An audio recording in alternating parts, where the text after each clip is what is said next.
Unit 7. The firm and its customers. Interactions between firms and workers determine wages, which are a part of a firm's production costs. Unit 6. Other key decisions for firms include choosing product prices and quantities to produce. How do these decisions depend on demand and production costs? How can policies affect the division of surplus between firms and customers? In this unit, we look at model of interactions between customers and profit-maximizing firms producing differentiated products. Factors that affect the firm's choice of price and quantities produced: costs, price elasticity, market power. Surplus, measuring the gains from trade. In all developed countries, most people work for large firms. Graph shows since 1980, the number of employees at Walmart has increased. Walmart had around 3,500 employees in 1973. In 2016, it employed 2.3 million, not visible on graph. Most firms are much smaller than this, but in all rich economies, most people work for large firms. In the US, 52% of private sector employees work in firms with at least 500 employees. A firm's success and ability to grow partly depends on its pricing and production decisions. Production. Key concepts. Let us understand the nature of production and the nature of costs as output increases. A firm's costs depend on its scale of production and the type of production technology it has. Large firms can be more profitable than small firms because of technological and/or cost advantages. As firms increase output by increasing all inputs by a certain proportion, output may increase by the same proportion, by a greater proportion, or by a lesser proportion. If inputs increase by a given proportion and production increases more than proportionally, then the technology exhibits increasing returns to scale in production, or economies of scale. If inputs increase by a given proportion and production increases proportionally, then the technology exhibits constant returns to scale in production. If inputs increase by a given proportion and production increases less than proportionally, then the technology exhibits decreasing returns to scale in production, or diseconomies of scale. Economies of scale that large firms take advantage of include cost advantages. Large firms can purchase inputs on more favorable terms because they have greater bargaining power when negotiating with suppliers. Demand advantages. Network effects. Value of output rises with number of users, example, software application. However, large firms can also suffer from diseconomies of scale, example, additional layers of bureaucracy due to too many employees. Cost functions. To make pricing and production decisions, managers need to know the costs of production. Cost functions show how total production costs vary with quantity produced.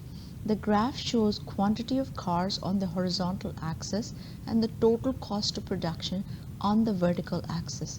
The curve shows the total cost for each level of output Q. Some costs do not vary with the number of cars. For example, once the firm has decided the size of its factory and invested in equipment, those costs will be the same irrespective of output. These are called fixed costs, costs of production that do not vary with the number of units produced. So when Q equals 0, the only costs are the fixed costs F. Total costs are increasing. As Q increases, total costs rise and the firm needs to employ more production workers. The total cost of production function shows that at point A, 20 cars are produced. We call this Q0, costing $80,000. We call this C0. Average cost AC is cost per unit produced, calculated as the slope of the ray from the origin to a given point on the cost function. In this example, average costs decrease at first, economies of scale, but then increase, example, overtime, machine breakdown. If the firm produces 20 cars per day, the average cost of a car is C0 divided by Q0, which is shown by the slope of the line from the origin to A. The average cost is $80,000 divided by 20, which is equal to $4,000. We have plotted the average cost at point A on the lower panel, which shows average cost on the vertical axis. Falling average cost. As output rises above A, fixed costs are shared between more cars. The average cost falls. At point B, the total cost is $136,000. Quantity of cars produced is 40. So average cost is $136,000 divided by 40, which is $3,400. Rising average cost. Average cost is lowest at point B. When production increases beyond B, the line to the origin gets gradually steeper again. At D, average cost has risen to $3,600. The average cost curve. We can calculate the average cost at every value of Q to draw the average cost AC curve in the lower panel. Marginal cost. The effect on total cost of producing one additional unit of output, calculated as the slope of the cost function at a given point. In this example, marginal costs increase with production.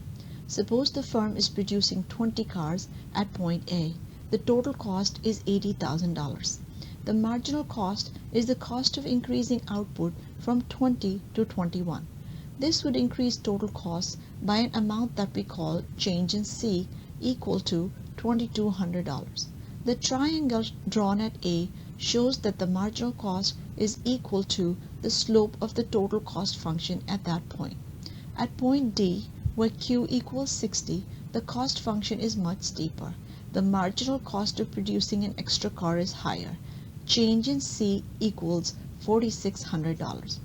At point B, the curve is steeper than at A, but flatter than at D.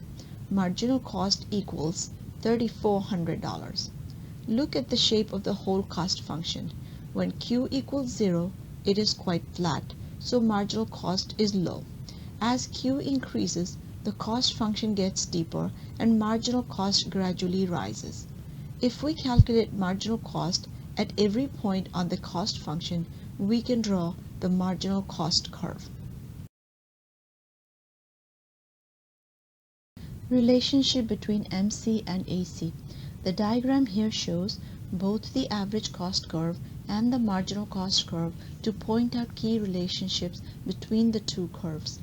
MC is less than AC when Q equals 20.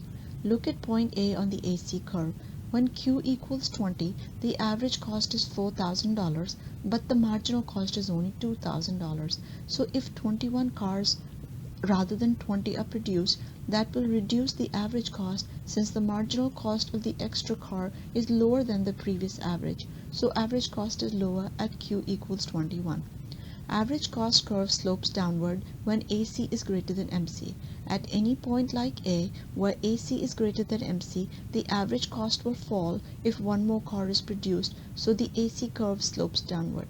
When MC is lower than previous AC, a smaller amount is being added to the total cost, and therefore, when the new average cost is calculated, it is less than before. Average cost curve slopes upward when AC is less than MC.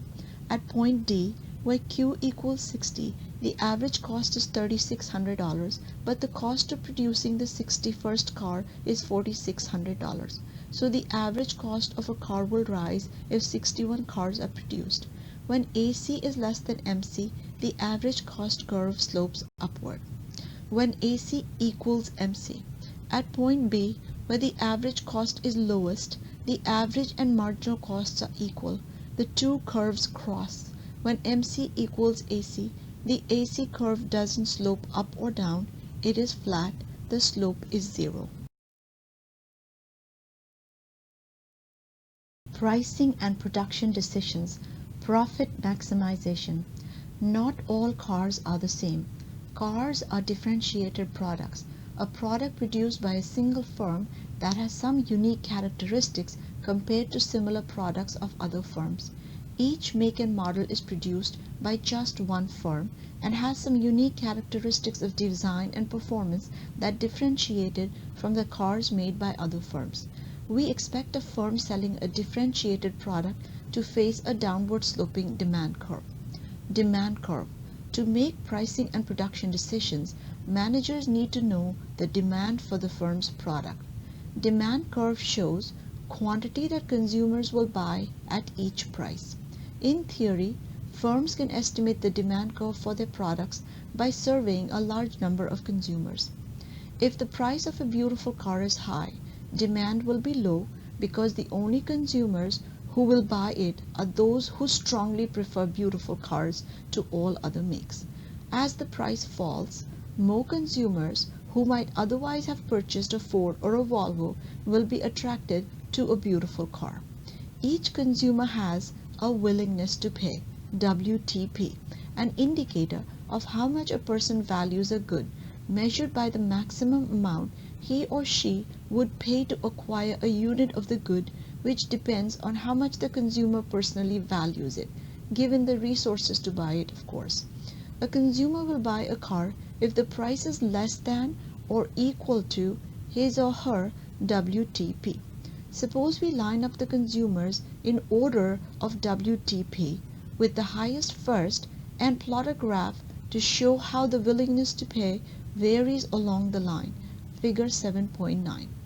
Then if we choose any price, say P equals $3,200, the graph shows the number of consumers whose WTP is greater than or equal to P.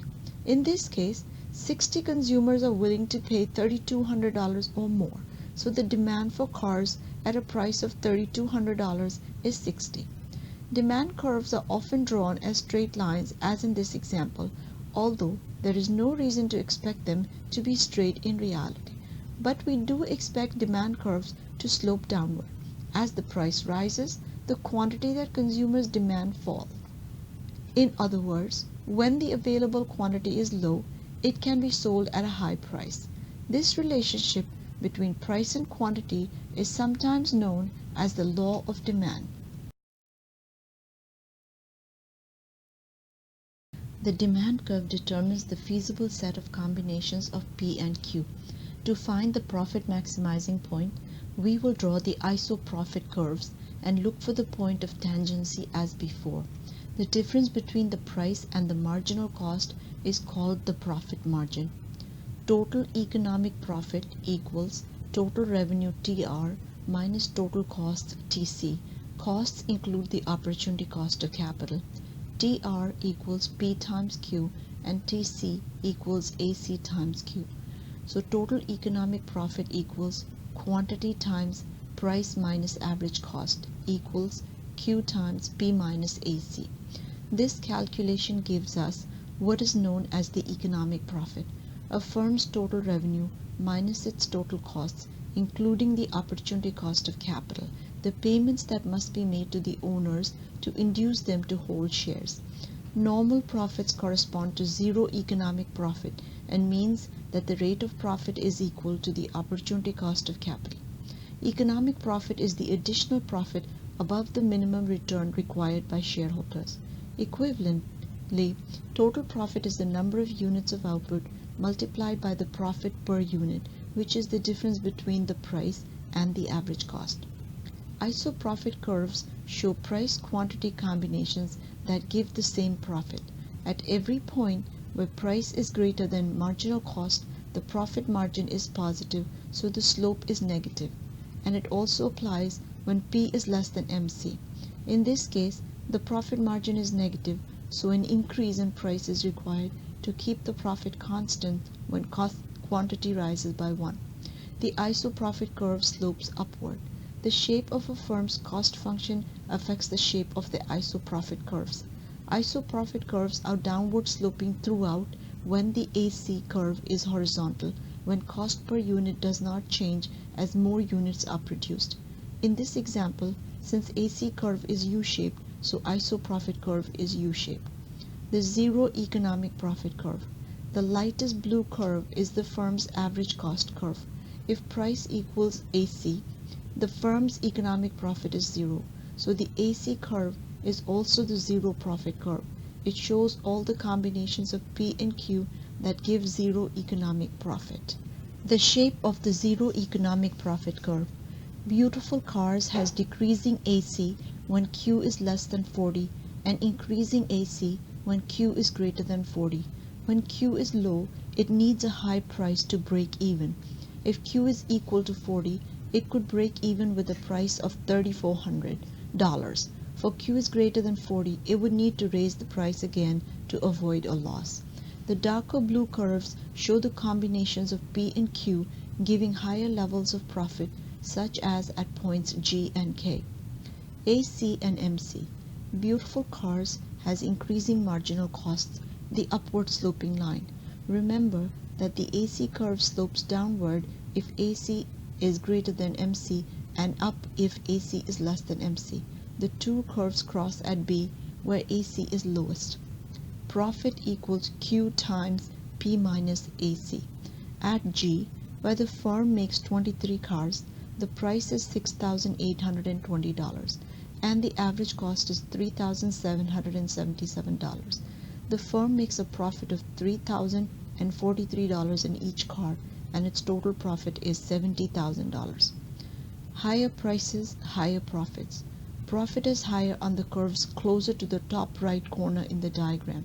Point H has the same quantity as K, so the average cost is the same, but the price is higher at H. Profit maximization. The firm's constrained optimization problem is analogous to the consumer's from Unit 3. Demand curve equals firm's feasible frontier. Slope equals MRT.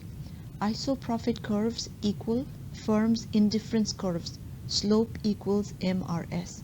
Firm maximizes profit by choosing point where MRS equals MRT. The profit maximizing price and quantity are P star equals $5,440 and Q star equals 32, and the corresponding profit is $63,360. The optimal combination of price and quantity balances the trade-off that the firm would be willing to make between price and quantity for a given profit level against the trade-off the firm is constrained to make by the demand curve. The firm maximizes profit at the tangency point where the slope of the demand curve is equal to the slope of the isoprofit curve so that the two trade-offs are in balance. The profit maximization problem is another constrained choice problem. This problem is about how we can do the best for ourselves given our preferences and constraints and when the things we value are scarce like those in earlier units. Alexai's choice of study time, your own, and Angela's choices of working hours, and the choice of the wage by Maria's employer. Each of these problems has the same structure. The decision maker wants to choose the values of one or more variables to achieve a goal or objective. For beautiful cars, the variables are price and quantity. The objective is to optimize something, to maximize utility, minimize cost, or maximize profit. The decision maker faces a constraint which limits what is feasible. Angela's production function, your budget constraint, Maria's best response curve, the demand curve for beautiful cars. In each case, we have represented the decision maker's choice graphically by showing the indifference curves which relate to the objective iso-utility, iso-cost, or iso-profit, and the feasible set of outcomes which is determined by the constraint. And we have found the solution of the problem at the tangency point where the MRS, slope of the indifference curve, is equal to the MRT, slope of the constraint. Constrained optimization. A decision maker chooses the value of one or more variables to achieve an objective subject to a constraint that determines the feasible set. Constrained optimization has many applications in economics Such problems can be solved mathematically as well as graphically. Profit maximization. Profit maximization can also be described in terms of marginal revenue and marginal costs. Marginal revenue MR equals change in revenue from selling an additional unit, net effect of decreasing price and increasing quantity sold. Firm maximizes total profits by choosing point where MR equals MC. In the previous section, we learned that the profit maximizing choice for beautiful cars was the point at which the demand curve was tangent to the highest isoprofit curve. To make maximum profit, it should produce Q equals 32 cars and sell them at a price P equals $5,440. Remember that if Q cars are sold at a price P, total revenue TR is given by TR equals P times Q. The marginal revenue is the increase in revenue obtained by increasing the quantity from Q to Q plus 1. When Q equals 20, P is $6,400 and TR equals $6,400 times 20 equals $128,000. If quantity is increased to 21, the price falls to $6,320. The change in price is delta P equals minus $80. The total revenue at Q equals 21 is $6,320 times 21 equals $132,720. MR equals change in TR divided by change in quantity equals change delta R over delta Q equals $132,720 minus $128,000 divided by 1 equals $4,720, or gain in revenue from sale of 21st car equals $6,220 price of 21st car minus loss of revenue $80 on each of the other 20 cars equals $1,600. Marginal revenue equals net effect of increasing quantity and decreasing price equals $6,320 minus $1,600 equals $4,720. The firm's profit. In the lower panel, we have plotted the firm's total profit at each point on the demand curve. MR curve shows the extra revenue from the sale of each extra unit at corresponding points on the demand curve. Point B on the MR curve corresponds to point B on the demand curve for quantity of 20. Now when you compare MR to the MC of one extra unit, you can see that when Q is less than 32, MR is greater than MC and profit increases if Q increases, since difference between MR and MC gives us marginal profit. When Q equals 32, profit is maximized. When Q is greater than 32, MR is less than MC and profit falls if Q rises. When people engage voluntarily in an economic interaction, they do so because it makes them better off. They can obtain a surplus called economic rent, a payment or other benefit received above and beyond what the individual would have received in his or her next best alternative or reservation option. The total surplus for the parties involved is a measure of the gains from exchange, the benefits that each party gains from a transaction compared to how they would have fared without the exchange, also known as gains from trade. We can analyze the outcome of the economic interactions between consumers and a firm just as we did for Angela and Bruno in Unit 5. We judge the total surplus and the way it is shared in terms of Pareto efficiency and fairness. Gains from trade. When the firm sets its profit maximizing price P star equals $5,440 and sells Q star equals 32 cars per day, the 32nd consumer whose willingness to pay WTP is $5,440 is just indifferent between buying and not buying a car, so that particular buyer's surplus is equal to 0. Other buyers were willing to pay more. The 10th consumer, whose WTP is $7,200, makes a surplus of $1,760, shown by the vertical line at the quantity 10.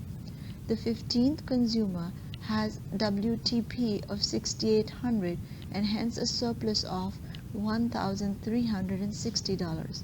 To find the total surplus obtained by consumers, we add together surplus of each buyer. This is shown by the shaded triangle between the demand curve and the line where price is P star. This measure of the consumer's gain from trade is the consumer surplus. Consumer surplus CS equals the total difference between willingness to pay and purchase price. Similarly, the firm makes a producer surplus on each car sold. The marginal cost of the 20th car is $2,000.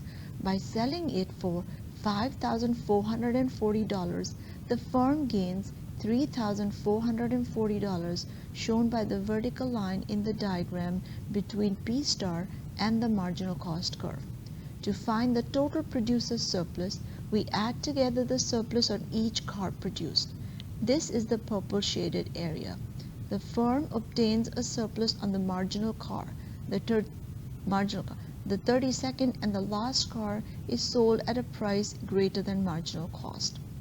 Producer surplus PS equals the total difference between revenue and marginal cost. Profit equals producer surplus minus fixed costs. Total surplus equals consumer surplus plus producer surplus equals total gains from trade, shaded area.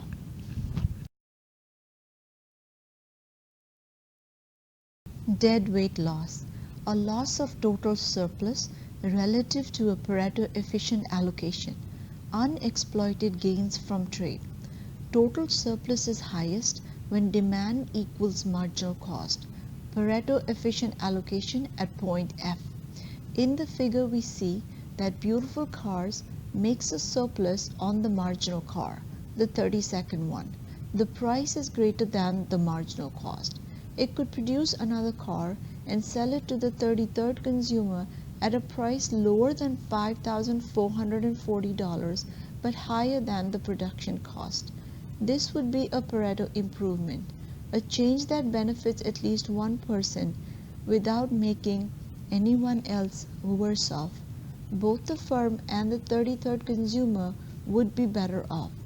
In other words, the potential gains from trade in the market for this type of car have not been exhausted at E. Suppose the firm had chosen instead point F, where the marginal cost curve crosses the demand curve. This point represents a Pareto efficient allocation with no further potential Pareto improvements. Producing another car would cost more than any of the remaining consumers would pay. The firm maximizes profit by choosing the point where the slope of the Isoprofit curve, MRS, is equal to the slope of the demand curve, MRT, which represents the trade-off that the firm is constrained to make between price and quantity. So the firm's decision depends on how steep the demand curve is.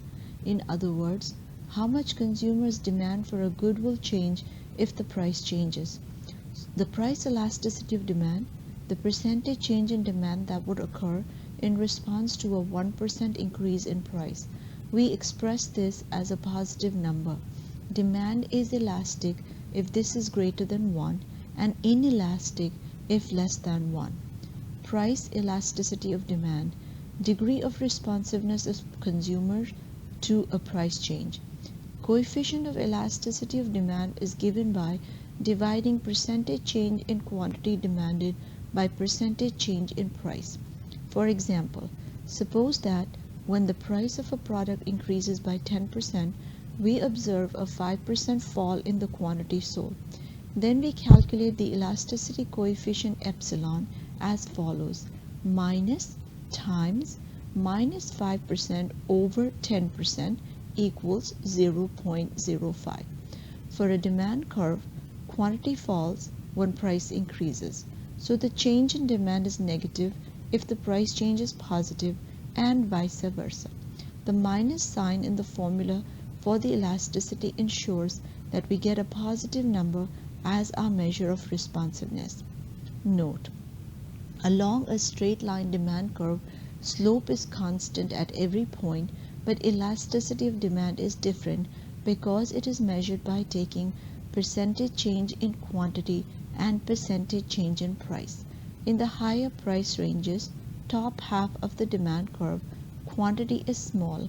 A 1 unit change in quantity in response to a $80 change in price, such as at point A, represents a 5% change in quantity and 1.25% change in price, giving us a coefficient of elasticity greater than 1.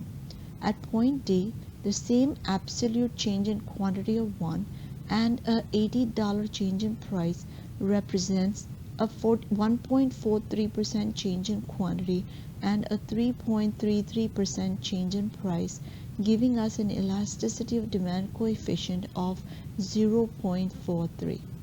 How does the elasticity of demand affect a firm's decisions? Remember that the car manufacturer's profit maximizing quantity is Q equals 32. You can see in figure that this is on the elastic part of the demand curve. The firm would never want to choose a point such as D where the demand curve is inelastic because the marginal revenue is negative there. It would always be better to decrease the quantity since that would raise revenue and decrease costs. So the firm always chooses a point where the elasticity is greater than 1. MR is always positive when demand is elastic. Price elasticity and profits. The firm's profit margin, the difference between the price and the marginal cost, is closely related to the elasticity of demand. Figure represents a situation of highly elastic demand.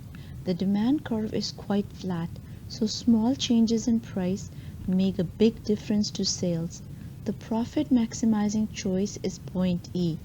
You can see that the profit margin is relatively small. This means that the quantity of cars it chooses to make is not far below the Pareto efficient quantity at point F where the profit margin is 0. When demand elasticity is low, the firm has the power to raise the price without losing many customers, and the markup, the price minus the marginal cost divided by the price, will be high. A firm's markup, profit margin as a proportion of the price, is inversely proportional to the price elasticity of demand, as shown by the graph on the right. Price elasticity and policy. The effect of goods-specific taxes depends on the elasticity of demand for those goods. If demand is highly elastic, a tax will cause a large reduction in sales. That may be intentional, as when governments tax tobacco to discourage smoking because it is harmful to health. If a tax causes a large fall in sales, it also reduces potential tax revenue. So a government wishing to raise tax revenue should choose to tax products with inelastic demand. Governments raise more tax revenue by levying taxes on price inelastic goods. Several countries, example Denmark and France, have introduced taxes on all healthy foods to reduce consumption, not to raise revenue. Price elasticity and market power. A firm's profit margin depends on the elasticity of demand, which is determined by competition. Demand is relatively inelastic if there are few close substitutes. Firms with market power have enough bargaining power to set prices without losing customers to competitors. Competition policy, limits on market power, can be beneficial to consumers when firms collude to keep prices high. Market power, monopolies. Example of market power. A firm selling specialized products. They face little competition and hence have inelastic demand. They can set price above marginal cost without losing customers, thus earning monopoly rents. This is a form of market failure because there is deadweight loss. A natural monopoly arises when one firm can produce at lower average costs than two or more firms. Example, utilities. Instead of encouraging competition, policymakers may put price controls or make these firms publicly owned. Gaining market power. Firms can increase their market power by innovating. Technological innovation can allow firms to differentiate their products from competitors. Example, hybrid cars.